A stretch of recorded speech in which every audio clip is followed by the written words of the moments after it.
Yes, thank you so much. And thank you to McNally Jackson for hosting my first author event. So It is Wood, It is Stone is told from the first person perspective of a woman named Linda as a kind of confession to her husband, Dennis. So there's a you in the book, and that you is Dennis. Um, so the book opens with Linda kind of realizing that the life that she has, she doesn't have a lot of agency over. Um, the money that they have is money that Dennis, her husband, has made at the university where he teaches. All of their friends are Dennis's friends. And she spent the last year of her life caring for her father who has died. And so she's inherited all of this furniture that is taking over their home. So she decides that maybe it would be best for her and Dennis if she packs up and leaves for a while. And when she decides to tell him that, he comes home and says, I have this great teaching opportunity to go and teach at the University of São Paulo in Brazil. So she thinks about it and decides that maybe this is her opportunity to move to Brazil and start over again. And this will be the refresh that she's been looking for. But what she finds is that when she gets to São Paulo, she's still dealing with those same internal struggles. But not only that, she's finding that she's in this fancy neighborhood called Moema in São Paulo, and she is now known as the wife of this, prestigious teacher. And she's a white woman in São Paulo, American white woman in São Paulo. So she's having to grapple with the kind of contradiction of her own internal struggle with agency and the fact that she, is in this new place. So the chapter I'm going to read from is chapter 7. So it's a little bit into the story. They've already been in Brazil for a few weeks, and Linda has barely left the apartment because she's in a kind of tug of war, a power tug of war with her university appointed maid named Marta. So that's where this chapter begins. I think it would be good for you to go outside, you said, and pulled some money out of your wallet. Breathe some fresh air. I've been outside, I said, splayed on the bed. There's nothing left for me out there. How about lunch? You threw the money next to me. Take yourself out. I don't want your money, I said, and rolled to face the window. It had been days, possibly even weeks, since I'd gone outside. I couldn't let go of the apartment, even just for an afternoon, for fear that Marta might grow roots in our bedroom and reorganize the air so that I could no longer breathe. She had called that morning from a payphone to say the buses were delayed because of the rain. I could hear the commotion in the background, the anxious stir of late commuters rumbling like a wasp's nest. She wouldn't be in until noon. You left, and in the silence of the apartment, I knew you were right. I needed to get out. The only problem was I didn't have an umbrella. Somehow I remembered to pack a garlic press and an English copy of Anna Karenina, but I hadn't brought any rain gear with me. I found a pair of rubber sandals and a shower cap, one of those transparent plastic caps that comes in hair dyeing kits, stuffed inside the side pocket of a suitcase. I riffled through the closet, hanger by hanger, searching for a suitable outfit. I didn't want to wear anything I owned. It all felt drab and old, already used. I emptied half my clothes onto the floor when your white linen suit appeared from the back of the closet. You had placed it there after your first day of school, I remember, because you were afraid that it would lose its dry, cleaned crease. Initially, I thought, let me just try it on, and I did. The shoulders were too broad, the crotch too low, the sleeves and pants too long. It shouldn't have worked. But when I looked in the mirror, I was captivated. I rolled the sleeves and trousers to reveal the silk mustard lining. It was as though I'd grown a new nose and needed to touch my face to make sure it was real. I fitted the shower cap over my head, tucking my hair inside, and put 50 reais in your pocket. I walked out the back door before I could begin to think of reasons why I shouldn't. Thank you. I wish we were together in person so we could hear everyone's applause right now. Right. I'm having a Jeb Bush moment, like, please clap. No. Like, yeah, reactions. Love it. Well, first, I just want to say congratulations on your book, which is just so beautiful and spellbinding, and it's just really impressive. And I found myself, wanting to reread sentences that you had written because they were just so lovely. So thank you. Mostly all the questions I want to ask are like, how did you do that? Yeah. I will ask other ones, and I guess the first one is just, where did this book begin for you, and what was the process of writing it like? Yeah. So I started writing this book when I was still in my MFA program. And before writing this novel, I had been writing a novel that was way worse than this one. We'll just put it that way. And I just didn't enjoy going back to it. I didn't enjoy writing it, but I just kept pushing through it. And then I just had this moment where I wrote kind of a sketch of this woman in Brazil. And I fell in love with her, and I fell in love with writing about Brazil. And it was the first time I had ever really written about Brazil, and that's where most of my family was from. So it was kind of like I opened this door, and it was like, wow, this entire part of me that I had never really explored before was behind it. And so I started doing that, and as I started writing it, I just I couldn't stop, really. And so that's where this book that's where it started. I think the other half of your question was about process.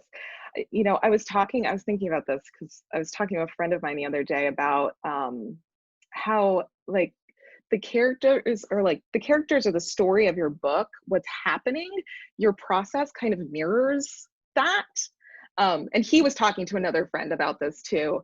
So Linda has this kind of sometimes meandering way of thinking about things, or she's very obsessive about details. It's been described as like hallucinatory, or there's kind of a break between reality and subconscious, and her reality starts feeling like a dream, and her dreams start feeling like reality.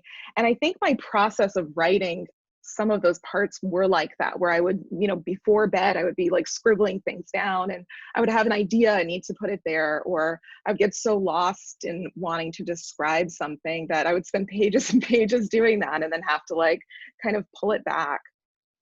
So that's kind of, that was the process of writing a first draft. I always handwrite too, which I think helps open some of that creativity and wandering. And then editing it was kind of pulling back from that, and making kind of sense from a story structural position or a plot position of these kinds of wanders that that Linda takes. Yeah, when you were, working on that first novel that you sort of set aside, what made you decide to kind of pursue this one? Was it some energy that you sensed in this work? Yeah, yes, definitely. I think that, so much of deciding what to write, I think, is discovering what your voice is as a writer. And sometimes doing that is having to start things that get put away, because the process of writing that was just learning that that's actually not my voice. And really, when I started writing about Brazil, I think I started tapping into, a part of my my identity and myself, my sense of being, and something that had really shaped me, that had been that I had ignored for a long time. And so a part of writing this book, just in a personal sense, was being able to explore that and tap into that, and to see Brazil, even though it is through Linda's eyes as an outsider, but to kind of see Brazil again, and explore Brazil again. And then with Marta's character, Linda's maid, she is really from Brazil, and she's from the town where my mother grew up. So, and that was one of the last things I wrote. So, you know, being able to inhabit her character, I was really able to go there too, which was really special. Yeah, the book is, so it takes place over the course of a year, Mm-hmm. and it's this very sort of internal, stay-at-home novel, and yet it's so like dense with details, and is just like deceptively rich. I think it really reminded me of this like Jane Smiley quote that's, every good novel offers some incomprehensible abundance, Mm. which I really felt while I was reading this book. And so I was wondering, you spoke a little bit about this, just like your process of like writing by hand and kind of writing in this frenzy. How did you do this? Like, how did you Yeah. like layer these pieces together? Was it, you know, kind of a like a palimpsest kind of layering on, or was it something that you kind of just wrote straight through like Ferrante? Oh God, I wish that I just wrote this straight through. And actually, what I'm working on now, again, like kind of going to the back to that point where like the story itself and the characters that you're creating, your process starts to kind of mirror that. And so, what I'm writing now actually is like the core of it is a love story, and there's a fight to get this family back together. And so it is more propulsive, and I feel myself just wanting to write from start to finish. That is so not Linda's personality. And what I, you know, how I did it just from a craft perspective was really a lot of writing chapters that were left on the cutting room floor, rewriting chapters really aggressively. I would write things that I had no idea why they were going to be in the book, but I just felt an inclination that this is something that Linda would be thinking about. And it was almost like I had to then rework and figure out like, what is the narrative of this? So it was drafting chapters and then kind of compiling them together. And then, you know, going back in an editing process and reading it through and saying that this chapter actually doesn't make any sense here, and pulling that out, or reordering chapters, or, you know, kind of getting that gut sense when you're reading through and editing, like, this is actually kind of boring. Like, even though Linda is like obsessively looking at this thing or like thinking about this, as from a reader's perspective, it's just not that interesting to go through this. So, you know, editing and pulling back was really the process for Linda's point of view. And I will say also, like, the beginning of the book, she's much more internalized, and there is this very deliberate shift where she starts to observe the world much more openly. She's not trapped in the apartment anymore is a big part of that. And that was a much more propulsive, the second half, like writing all the way through to the end rather than writing in pieces that are assembled together afterwards. Yeah. I think this book, like I've sort of mentioned before, is, you know, so appropriate for this time, especially just all of us being stuck at home, but also thinking about race and privilege. This is very much a book about, you know, a woman sort of contending with her own privilege and reflecting on it. I wondered if you could just talk a little bit about what interested you about that subject, and yeah, I mean, it's kind of there's a lot here packed in here. Yeah. Yeah. Yes. Yes. I've also been thinking about this a lot.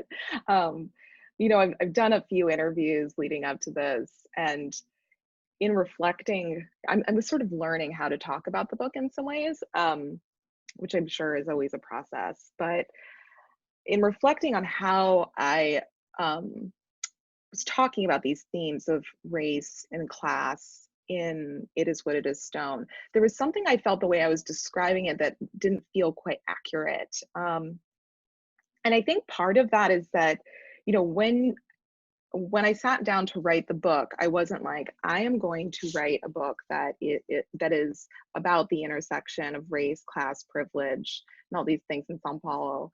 What I was really interested in is the inherent contradictions of human dynamics, the ways in which Linda will make really contradictory decisions in her relationships and the way she approaches difficult situations, that she can love someone and hurt them at the same time, that she can be someone who has experienced trauma and embodies trauma, but she can also weaponize that trauma and oppress someone else.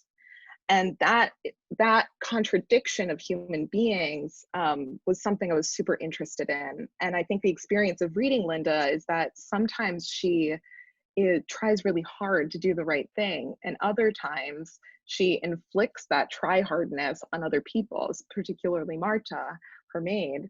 And so in exploring that, I think that naturally issues of privilege, race, and class come up, because that's how our society is structured. So they kind of grew out of that exploration.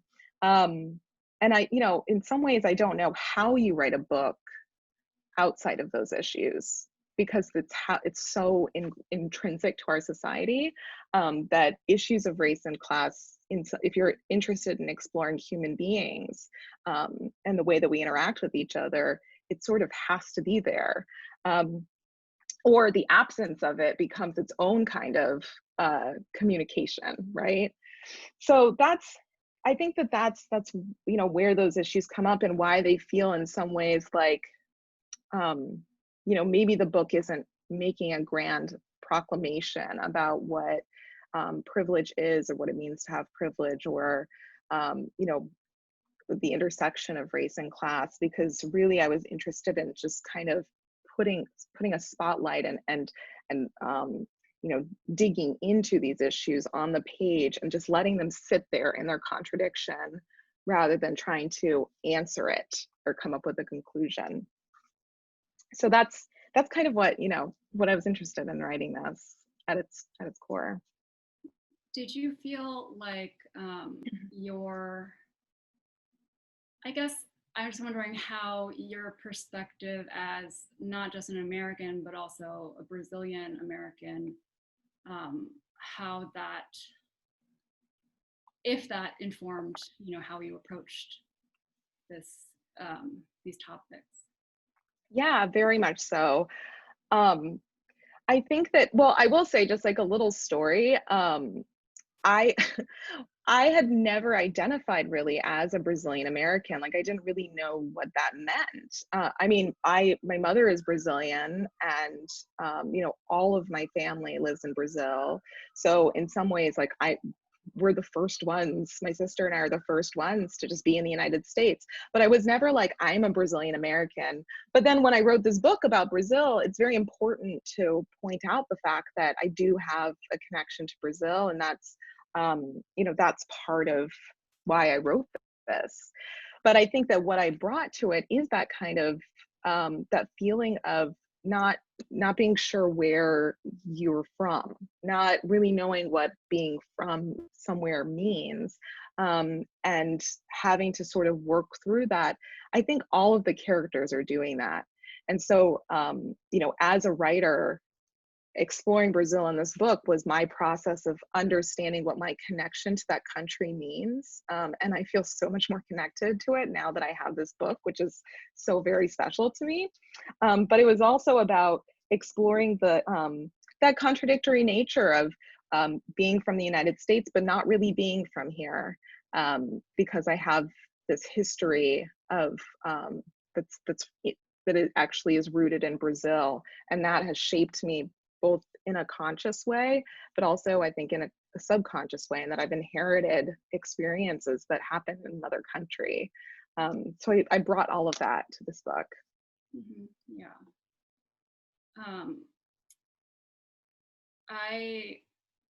I think I read this book, before the pandemic, but I have been thinking a lot about it just during this time. In that, I think this character is the narrator's stuck at home, and has the privilege to, be home and to not necessarily have to work while she's, encountering or receiving actually other Marta who does have to work for a living, and yet each of these characters is presented in this very rich and complex way. It's not like we immediately think, I mean, at times we do think she's a bit spoiled, but we have understanding of just the complexity of that. And even now, just thinking about like having sad moments in the day and thinking like, I should not be this sad because X reason dying. That feels also, I think, relevant to this current situation and our loneliness and isolation. So I just wanted to say that, but also I was wondering, did all these characters who appear in the book, were they with you from the beginning? I know Linda, it sounds like, was, but the characters of Marta and Celia, when did those characters come to life for you? Marta and Celia were Marta, Dennis, Celia, and Linda were immediately a cast from the beginning. I would say that the characters that came up later on that were surprising to me were Felina, Marta's sister. I didn't know how important she would be to the book and to the story. And then Louise too is an old, I guess, kind of fling or love affair that Felina has at one point. So kind of, I guess, the characters that are more a part of Marta's backstory and the way they filled in this space in such an important way, that was surprising to me and a really beautiful surprise that the book brought me. I will also say that Marta's character, though she was always there, the way that she, she kind of spoke to me and said, like, I am a more important character than you think I am. And every time I tried to go and write around her, she was like, no, come back here, which is so her personality too in some ways. So yeah, she pretty early on, said to me, I'm going to be bigger than you think I am. And she ended up doing that, I think. Yeah, I was wondering about this decision to have the book in the second person and to address it to from Linda to Dennis. And, it's really, I think, in a lot of ways, a book that is really about these women who are at the center of Linda's experience this year. And I'm wondering why that decision to address Dennis. Yeah, well, so if I'm going to be completely honest, the reason why I first started writing in the second person is because I had a teacher warn me of the danger of the second person, that readers don't respond well to the second person, that the publishing industry doesn't respond well to the second person, that it's very difficult to do. So of course, the first thing I did was write something in the second person. And once I started doing that, there were times where I was, deep into the book, writing it, and thought, should I maybe just write a straightforward first person narration? Because from a craft perspective, that's much easier to do. There were times where introducing Dennis back into scenes, because she is writing it to him, became a real challenge, especially the farther away Linda gets from Dennis. When she leaves the apartment and starts exploring Brazil with her new paramour, you know? So having to bring Dennis back in, especially when things get much more intimate between them, was difficult. But when I would try to not do that, again, I couldn't write Linda's voice in another way. It was like this story is meant to be told to Dennis. And I think that there are contradictions in that. Again, like there's a way in which doing that means that Linda is reclaiming this moment in her life. It's to him. She's like, this is what I was doing, and reframing this history of the relationship together. But in another way, I could see an argument where it means that Dennis is always part of her story, even when he's not really there. So there is two sides to it. And I actually really enjoy that kind of contradiction, because I think that that is Linda's contradiction, that you know, she wants to have a life outside of this privileged life with Dennis, because that's not how she identifies from her youth. She didn't grow up wealthy. She had very working class parents. When she met Dennis, she was working at a mall. She had a ton of student debt, and Dennis took her out of that, which in some ways is a dream, but then at the same time, to what cost? So her relationship with Dennis always has that, you know, that duality. And I think addressing the book to Dennis has that duality too, which I like. Mm-hmm. Yeah, I loved that he was both in the writing itself a central figure, and yet you know, could sort of be zoomed in on and zoomed out, away from the chose. And I really liked just that sense of like, you know, just the depiction of a marriage, I guess, as, you know, sometimes a push and sometimes a pull, and just different at every moment, really. Yeah. What were, I guess, wow, we're getting so much heat lightning right now. I just have to say, just went across the window. Yeah. The sun toward my apartment. What were some of the questions that you had in mind as you were writing this book? I know writing is often just holding some questions in your head and trying to get at the answers and maybe not quite getting there. Yeah. I think that I had some very strange questions in mind. Like, what does it mean to have a relationship with your body was a big question. And Linda's relationship to her own body, can it sometimes be disassociated? At the best time, she's embodied and really feeling herself, you know, and I mean that in like she's grounded in herself, and that's when she experiences joy most. But then there are times where she goes to sleep and doesn't even have control over her own body, where she's self-harming in her sleep, and she doesn't know why it's happening. So I think I was thinking a lot about the ways in which our bodies can betray us, and what does it mean to inhabit a body. That was one question. I think the questions around that we talked about, like what does it mean to be from somewhere, it was a big question that I had. What does it mean to have a home?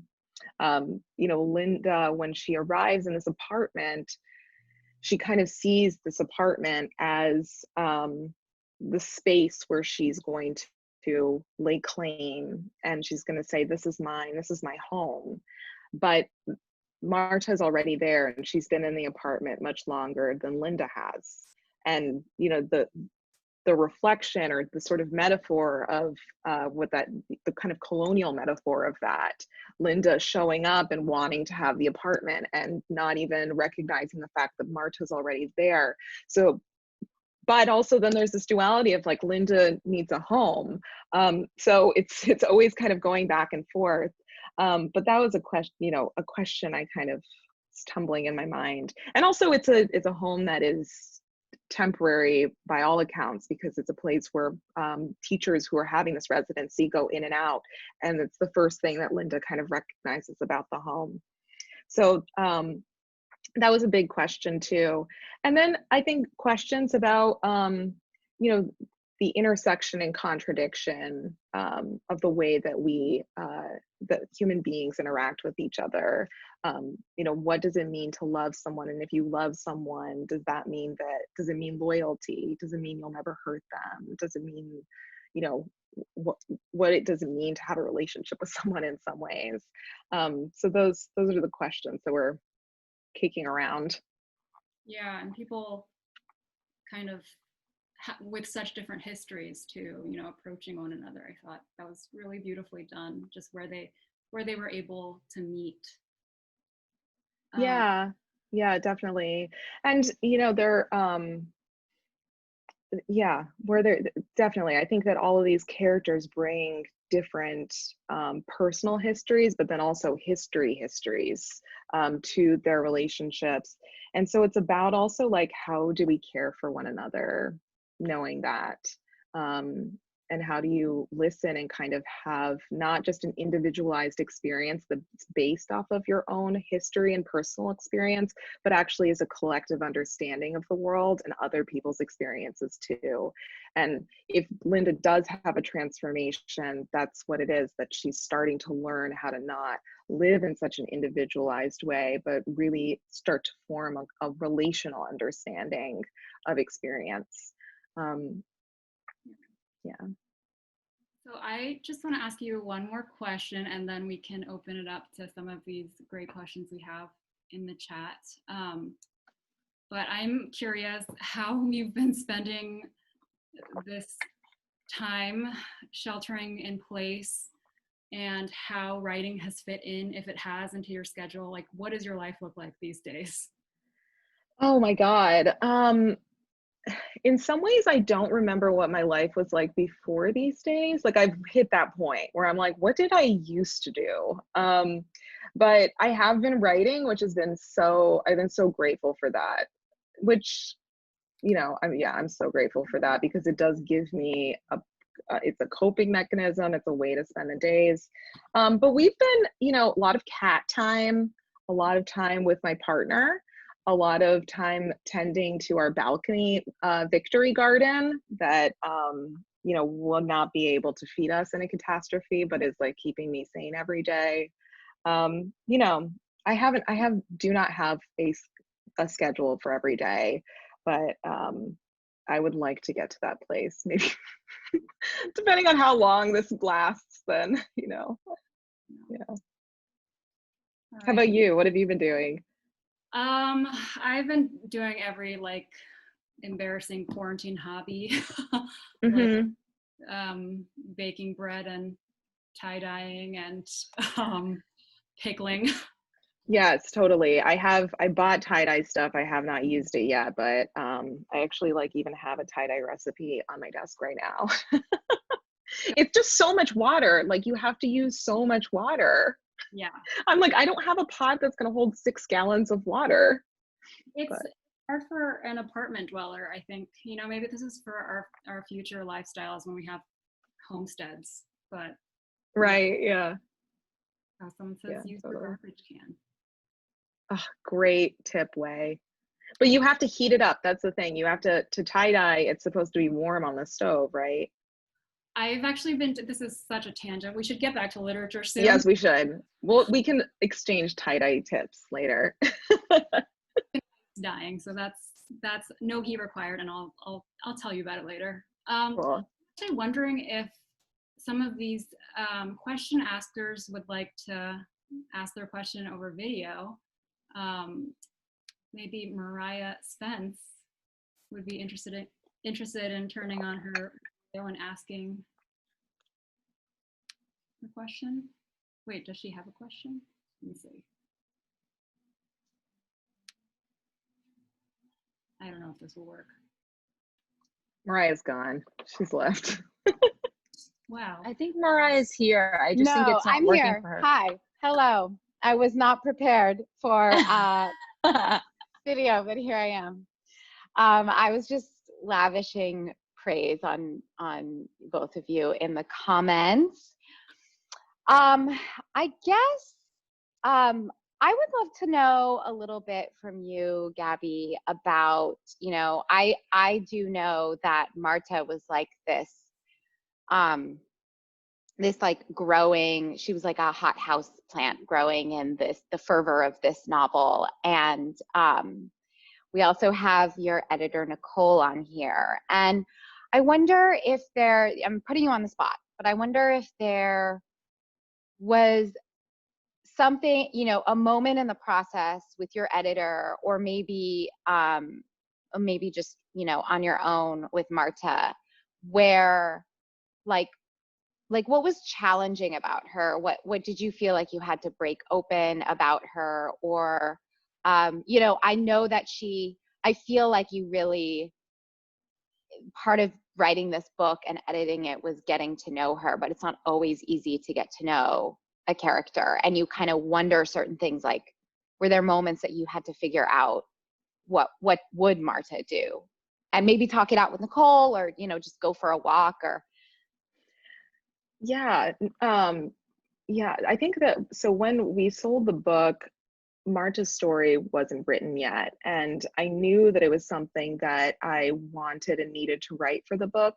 But the challenge of this book is that it's told from the first person perspective of Linda. And I didn't want Marta's story to be told through Linda's perspective. Like, she needed to somehow come in and have a voice. The other challenge with that is that Marta is not a character that is very interested in telling her story to Linda, which is hard. And she's also a very private person. She doesn't have the type of personality that wants to be a first person narrator, if you know what I mean. Like, she's sort of doing her thing and she's happy with her life and she's embodied and steadfast. So I had to figure out a way to incorporate that. But so first I just started with writing Marta's story. And yeah, I started it the same way I always start writing, was I just went into my moleskin and started just sketching sentences out. And it was a very intense experience writing her story. And I think that meeting with Nicole and talking to her and understanding how much she saw in her character and how much she wanted it for the book too, kind of cracked me open a bit and gave me that confidence to go and do it. It's also nice when someone's waiting for the work on the other end. But it was a really intense experience, I think, because it's an emotional story. It's a story that is very close to my home, because she's from Etibaya, where my family's from. And, there were days where I was in so much pain physical pain writing that story. I couldn't get out of bed. It was a really intense experience writing it. But now, her story was able to break through Linda's story. And we always talked about it as that imagery of the vegetation in São Paulo is so wild, that even though concrete has been laid over it, it still breaks through the cracks, and there's orchids growing out of the sides of buildings, and so that was kind of the image that we had for Marta's story, that it would eventually crack through Linda's story and break through. And so I think that, I'm so happy that it lives inside this book, because from a personal place, it's like a symbol of my connection to Brazil in a lot of ways. So yeah, thanks for asking. Thank you. Some questions from the crowd are, what are some of your favorite books, and what are some of the books that have shaped you as a writer? Oh, some of my favorite books. This is the hardest question for me, because I love books. I love so many different types of books, and even books that I don't really love, that don't grab me, I learn things from those books. But I will say, okay, so Clarice Lispector's novels, especially Near to the Wild Heart, but any Agua Viva or different books, are ones that I'll go back to and read. I am particularly drawn to women writers who are interested in cracking open and tearing apart what writing should be. what writing is meant to be. So I love like Maggie Nelson's Bluets, for example, and the way that she sort of reimagines the way that that book can be put together. Near to the Wild Heart is a great one where she's writing things that are frankly sort of boring, like it's just her expressing these wild thoughts for pages and pages, and it's gripping to me, and fearless and so brave in that way. I know there's so many, like Marilyn Robinson and Shirley Jackson, you know, there's so many books. In some ways it's like my brain freezes and I'm like, eh. I'll say the first book that I ever fell in love with was Love in the Time of Cholera by Gabriel Garcia Marquez. I read that book when I was in high school, and I think that you know, it was my first experience with magical realism, and that in a way is like a breaking apart of what reality is supposed to look like. And it's not even fantasy, it's like that is the way the world is. And I love writers that are able to do that, like take reality and shift it into a fiction form that actually feels truer than what reality is, if that makes sense. So, you know, that was an early one. But I'm reading Lost Children Archive right now, which is so fantastic. And Goodbye Vitamin is a book that does that too, like kind of splices together all these little observations about the world. So kind of reinvents the way that you look at things. That's what I love in Jackson is happy for you to keep talking about books so they can drop these links into the chat. But yeah. I'm actually wondering if there's any book that you feel like helped teach you how to observe, because I feel like your book is so observant and lovely. If there was a book that taught me how to observe, I don't know if that is something that can be taught. I hate to say that, actually. I don't know. I want to take that back. I think that definitely reading more, I think in general, will make someone a more observant person of the world. Fiction does that, I think. It starts to kind of rewire your brain in a way where you start seeing things differently, because you're actually entering someone else's space, right? Like when someone writes, they're imagining an entire world and then giving it to you, and you get to enter that world. Like what's more amazing than that? So I think that I think reading in general does that. The more you read, the more you start to observe the world differently. So yeah, and that's, I think, why I'm particularly interested in like sort of wild writing, like writing that is just, you know, wants to take the world and twist it and turn it upside down and put it back together and push it out, you know? So yeah, but I will say, I mean, there's so many, like, I think I read a Mary Gateskill essay or that was like, you know, actually practicing observation and writing things down is really important. Like if you want to write, I recommend that, like keeping a journal and not like doing it on the computer, actually writing thoughts down that you're having or something that you saw that looked really interesting. And I do that all the time. I'll then go back to what I wrote down and say, that was actually a really good idea. Or that was a terrible idea, but you know, I'll use it or not. We have a couple questions from Sanai, who will ask them over video, and she also has a new book out. Margot Affair. Called Margot Affair, yeah. Link that, McNally Jackson. Yeah, that's a wonderful book too. Oh wait, maybe you're muted. Okay. Well, Gabby, I haven't told you like in speech, only in writing, but I love your book so much. And there are so many sentences that just have stayed with me. And like Rachel, I kept rereading and didn't want the novel to ever end. Thankfully, I can reread it whenever I like. But you beautifully answered one of my questions about Marta's section. That was so enlightening, thank you. But I'm very curious about the way that you included Portuguese into your writing. It's something that I always notice when writers include words that aren't in English. And so I was wondering if that was something conscious, if you made decisions throughout, or if it just happen organically as you were writing, if there were any edits with that when you were revising? That's a great question, Snai. Thank you. And The Margot Affair also is such a wonderful novel that came out this year. So definitely link that and everyone get it too. The Portuguese, I think, was, it came very naturally. And I say that only because, not that anything really came super naturally in this book. It was like a revision and craft process all the way. I don't think there's one chapter I just wrote and it didn't have significant revision to it. But I'll say it came naturally in that there was a real deliberate kind of playing with language in the book, because Linda doesn't speak Portuguese and certain characters only speak Portuguese. And then her husband, Dennis, for example, understands Portuguese but speaks English with Linda.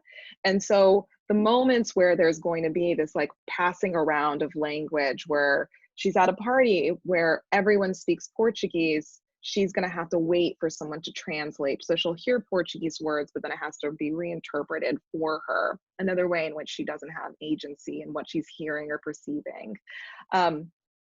But then, you know, there are ways where it would just literally not make sense to have the word in English because it's a Brazilian dish or it's a place.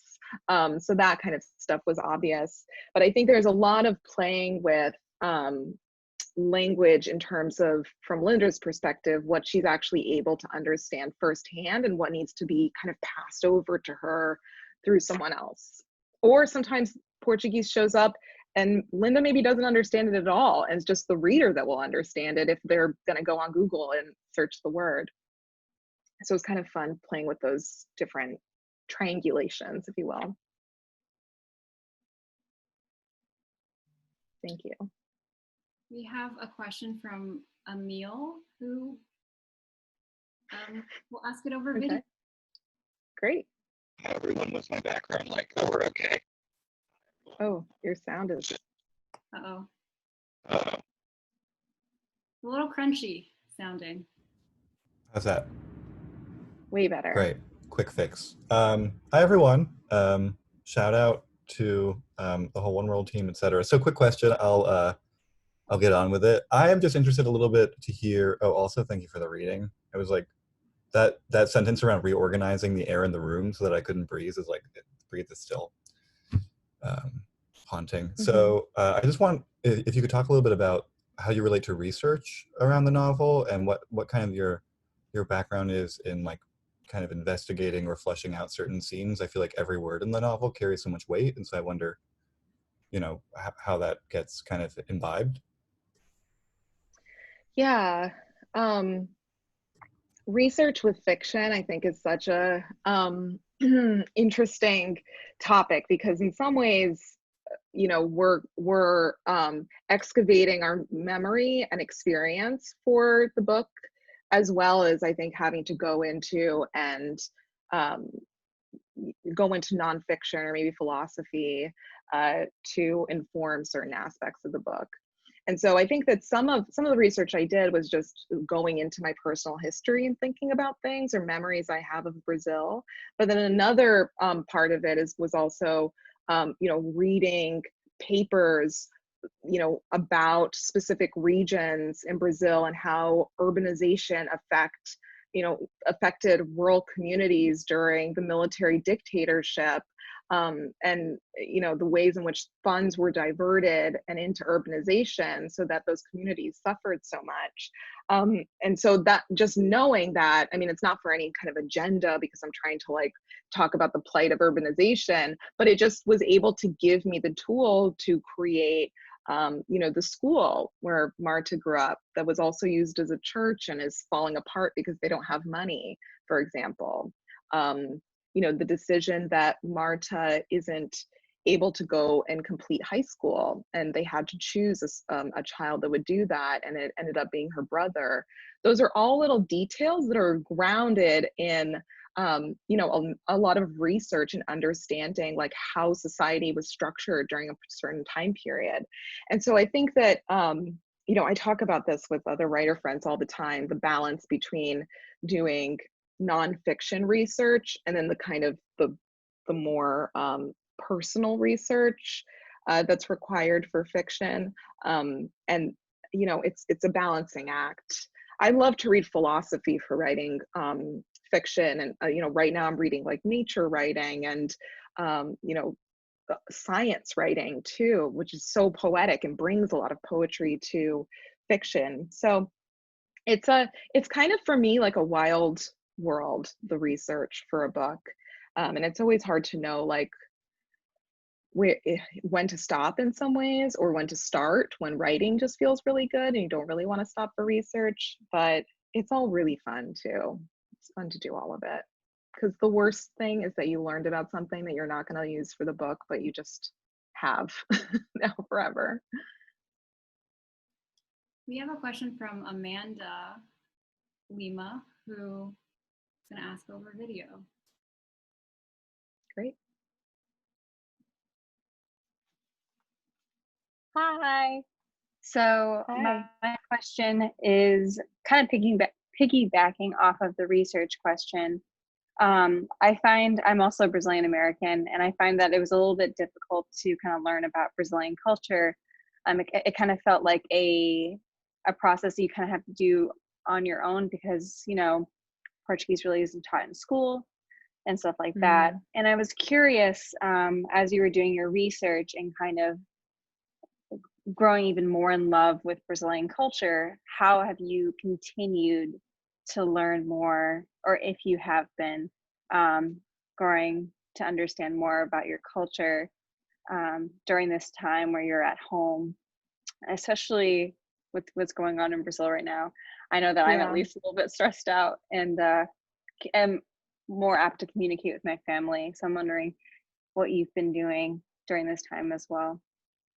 Yeah, that's such a beautiful question. So, I mean, I think just in the day-to-day, being in touch with my family down there and keeping in touch in the virtual space, I think, you know, is really important. And also sharing stories. Before we even started this, we were talking a little bit about how there's so many similarities to what's going on in Brazil as to here. The misinformation that's coming from the government and certain news sources about COVID and, you know, and a lot of other things too. And so there's a real kind of parallel that's happening, which is something that I was trying to explore too in some ways with my book. But I think that what's been interesting is that, you know, in learning more about the history of Brazil for my novel, understanding that Brazil was under a military dictatorship until the 1980s, and democracy in Brazil is very new. It's like a baby, it's a toddler in some ways. And when democracy is new, it needs to be tended to and it needs to be taken care of. And that's not happening right now. I think that having done more investigation about that history in Brazil, which I had done before the novel, but really dove into for the novel, it has started to make me see what's happening in Brazil from a political perspective in a different way, and how scary it is to have a president like Bolsonaro, who comes from that military tradition, that really that their democracy is hanging on by a thread in some ways.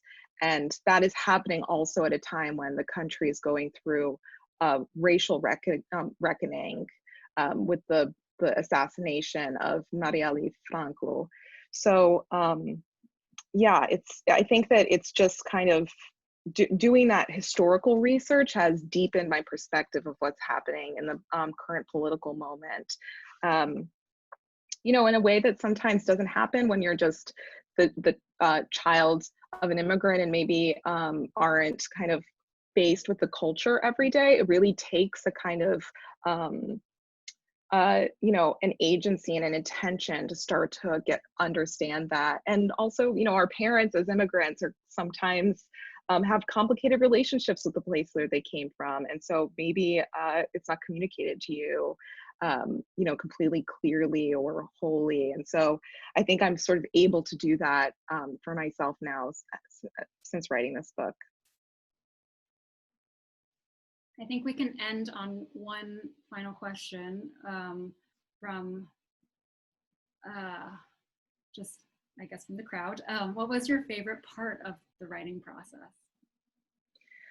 Oh, favorite part of the writing process. I mean, I love editing. I love like taking a sentence and then just like making a run. And not a run-on sentence, but I love taking a sentence and just like flipping it, turning it, what is it, flip it and reverse it. Like I just, that's where I get like the most joy, to identify a sentence that is like relying on a cliche or sounds too familiar to me, and I want it to like punch. And so I take that sentence and just like, beat it, massage it, roll it out, whatever. And I have so much joy doing that until it turns into something where I'm like, whoa, that's great, and then I leave it. So that's really one of my favorite things to do. But I think editing in general is just really fun. It's nice to take like that, just like lumps of clay and start to shape it. And that's when it really starts to turn into a book, is when you have all of that just raw material that you can now actually shape something with. So I would say that that's probably my favorite part of the writing process. What about you, Rachel? What's your favorite part? Oh, I guess I like it when it feels like magic, which happens very rarely, but I think I really savor that. And I guess I agree with what you're saying. When it's hard too, it feels like a really satisfying puzzle to just sort of piece the things together. Yeah, there's something so like almost kind of mathematical about editing, where you're trying to make the pieces calculate correctly together. And that's on a larger scale when you're working on a novel, like the plot needs to calculate right. But then also on the sentence level, like, is this word correct at the beginning of the sentence or the end? Or do I need to change around? Do I need a new word? It feels like solving a puzzle in a way. Well, thank you so much for writing this beautiful book. Thank you, Rachel. Does Maris have? Yeah, Maris will conclude. Well, yeah, I just wanted to say thank you to Rachel. Thank you to Gabby. Thank you to this wonderful audience. This has been a wonderful conversation. And yeah, please visit McNallyJackson.com for your book buying needs. Good night. Thank you. Good night. Bye.